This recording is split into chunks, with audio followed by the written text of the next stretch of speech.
అయితే ఒక్క విషయం చెప్పగలను, నేను రఘురామకృష్ణరాజు గారి మాటలు జగన్ విషయంలో ఏకీపిస్తాను నేను, అది కరెక్టే.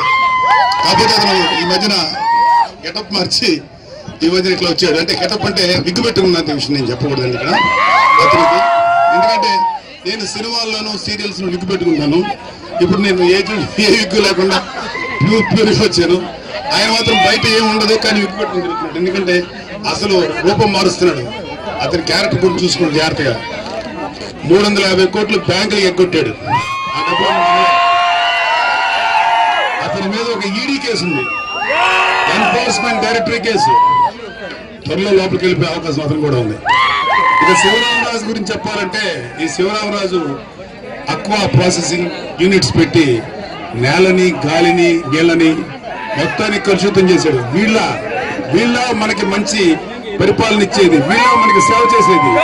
వీళ్ళు గెలిచిన తర్వాత పార్లమెంట్కి వెళ్ళి నెక్స్ట్ ఎన్ని యూనిట్లు తెచ్చుకోవాలి, ఎన్ని ప్రాజెక్టులు తెచ్చుకోవాలి, ఎన్ని పవర్ ప్రాజెక్టులు తెచ్చుకోవాలి, ఈ రఘురామరాజు ఈ శివరామరాజు వీళ్ళ ప్రయత్నం. వీళ్ళ ఆటలు సాగకూడదు. నాకు తెలుసు, నా దగ్గర ఎంతో మంది ఫ్రెండ్స్ ఉండేవాళ్ళు, రాజుల ఫ్రెండ్స్. సార్ ఈ ఇద్దరు వల్ల మా పొరుగు పోతుంది సార్, ఒక్కసారి ఇలాంటి వాళ్ళు ఓడించండి సార్, మేము సంతోషపడతాం. ఎంతో మంది రాజుల ఫ్రెండ్స్ చెప్పేవాళ్ళు.